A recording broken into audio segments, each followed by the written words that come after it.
চলো বন্ধুরা, সকাল সকাল ছেলের খাবার নিয়ে হাজির হলাম। এই দেখো, ওর দাঁতে ব্যথা তো তাই দুধের মধ্যে রুটিটা ভিজিয়ে রেখেছিলাম। ওকে খেতে দিয়ে তারপরে সংসারের কাজ ধরলাম। ও হ্যালো, গুড মর্নিং বন্ধুরা, সকলকে স্বাগত জানাই সোমাস রিয়েল লাইফে। চলো আবার একটা নতুন সুন্দর একটা ভিডিও নিয়ে তোমাদের সামনে হাজির হলাম। আর দেখো, সকাল সকাল না অনেক কাজ। তো সেই রকম প্রচণ্ড গরমে যে কোনটা থেকে কোনটা কি করব বুঝে উঠতে পারছি না। চলো সকালবেলা ওপরের কাজকর্ম সমস্ত কিছু সেরে নিয়ে তারপরে নিচের কাজটা ধরবো। এই দেখো, সমস্ত কিছু নিচের দিকে নেমে গেছে। আসলে আমি বিছানার মধ্যে সব কিছুটাই পাতিয়ে রাখি, কারণ ওই কোথায় রাখবো বলো এই সব কম্বল গালিচা, তাই জন্য বিছানার মধ্যে পাতিয়ে দিই। আর এবার তো লাগবেই, নিচে একটা খাট আনলে তখন এগুলো নিচে খাটে পাতাতে হবে।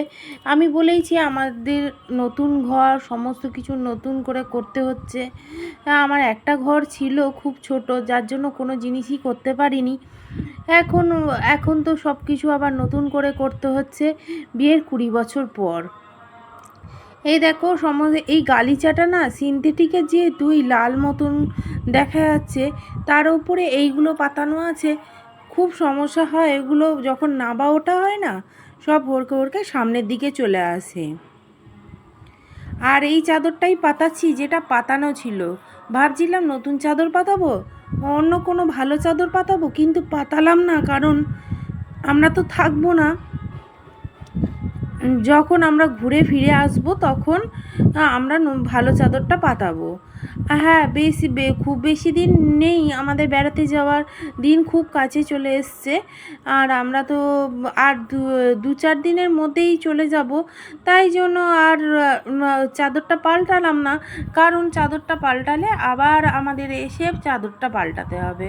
কারণ আমরা যে চাদরটা পাতিয়ে যাই সেই চাদরে আর এসে শুই না, সেইটাকে আবার পাল্টিয়ে তারপরে নতুন চাদর পাতিয়ে তারপরে শোয়া হয়। তাই জন্য যে চাদর পাতানো ছিল সেটাই আবার পাতিয়ে দিলাম।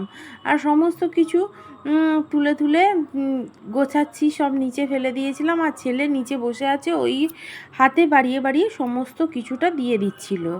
আর দেখো, বিছানাটা যদি ঘরের মধ্যে ওলটপালট থাকে না, মনে হয় ঘরের সমস্ত কিছুই ওলটপালট আছে। যে বিছানাটা গোছানো হয় তারপরেই দেখা হয় যে সব কিছুই ঠিকঠাক। এই দেখো চেয়ারটার কি অবস্থা। অবশ্যই এই চেয়ারে আমারও 3খানা জামা ছিল। আমি একটা মর্নিং ওয়াক যাই, একটা এমনি সময় পরি, আর একটা ভালো জামা ছিল। তো সেগুলো সবই বার করে দিলাম কাচার জন্য, কেন কাচতে হবে। আর তাছাড়াও ওদেরও সব কাচাকুচি সমস্ত জামা প্যান্ট এখানেই চেয়ারের মধ্যেই রেখে দিয়েছিল। সব কিছু বার করে সব নিচে নিয়ে যেতে হবে জানো। আর চেয়ারে না সমস্ত কিছু গুছিয়ে ভালো করে পরিষ্কার করে আর রেখে দিতে হবে।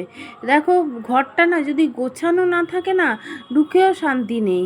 আর সকাল সকাল ছেলেটাকে দেখো এসি চালিয়ে বসে আছে। ওকে বলছি একটু জানলা দরজা খুলে দে, ঘরের গ্যাস গন্ধ একটু বেরিয়ে যাক। সব সময় ঘরের জানলা দরজা বন্ধ থাকলে কি কার ভালো লাগে? বাইরের হাওয়াটা একটু গায়ে লাগা তো দরকার আছে। সে তো কিছুতেই শুনছে না। চলো সমস্ত কিছু গুছিয়ে আমি তো কাজে হাত দিয়ে দিয়েছি সকাল থেকে। আর বেশ কষ্ট হচ্ছে জানো, অনেক দিন হয়ে গেল। আর আমি বাইরের সব খুব ভোরবেলা কাচাকুচি করে ফেলছিলাম। আজকে যেহেতু একটু বেলায় কাচাকুচি করছি না, এত কষ্ট হচ্ছে, মনে হচ্ছে যে দমটা বেরিয়ে যাবে। তো কি করার আছে, কিছু করার নেই, করতে হবে। সংসারের কাজ করতেই হবে, কষ্ট হোক আর যাই হোক। তো অনেক জামা কাপড়ই জমেছে জানো, সমস্ত কিছু একটা ড্রামের মধ্যে গুছিয়ে তুলে রাখলাম। সেগুলো আর কাচা হচ্ছে না, এত প্রচণ্ড গরম। এই গরমে কি এত কাচা সম্ভব? তাও ভোরবেলা উঠে যদি কেচে ফেলি তাহলে কষ্টটা অনেকটা কম হয়। কষ্ট তো হয়, কারণ এই নিচে কেচে 2তলার ছাদে দিতে যেতে হবে। আর এই সমস্ত কিছু ধোয়া কাচা সমস্ত কিছু একটু খুব কষ্টের ব্যাপার। আর রোদ্দুর উঠে গেলে তাহলে তো আর কথাই নেই, খুবই কষ্ট হয়। যাই হোক, ধুয়ে ফেলি। আর সমস্ত কিছু দেখো, বেড়াতে যাব, আর বেড়াতেই যাওয়ার পর যদি এসে এসে না আরও জামা কাপড় বেরিয়ে যাবে।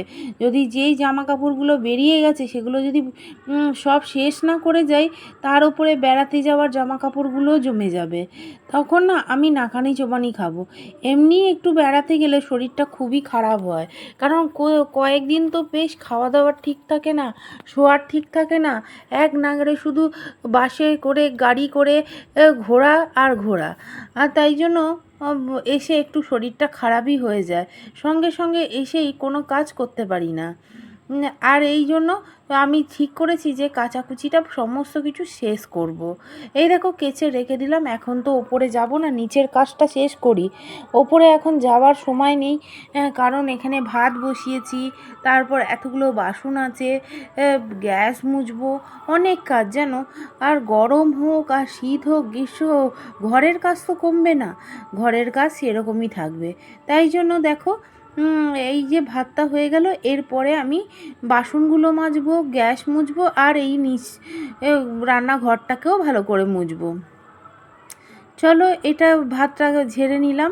আর এইগুলো আমি ভালো করে ধুয়ে তারপরে বাসন মাজি, জানো তো। আগে আমি থালা বাসনগুলো একটু ধুয়ে নিই ভালো করে, তারপরে বাসন মাজি।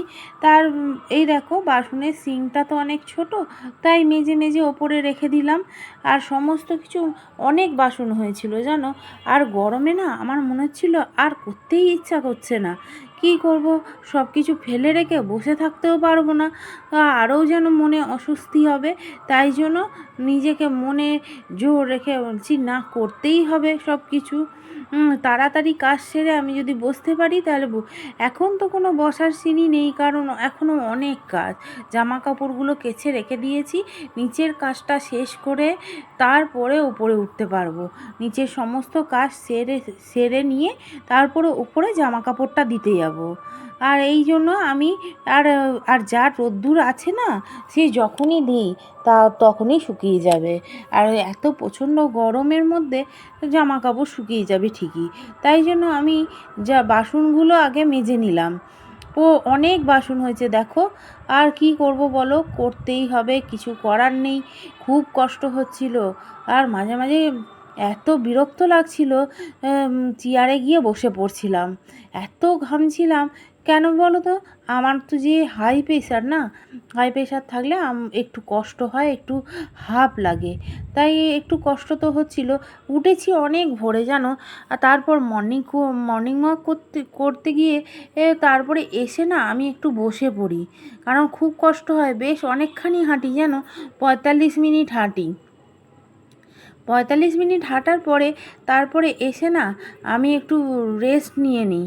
তারপরে আমার হাজব্যান্ডও কাজে যাওয়ার আগে না অনেক কাজ করে দিয়ে যায়, জানে যে এত কাজ, ওপর নিচ তো কাজ, তাই পেরে উঠবো না।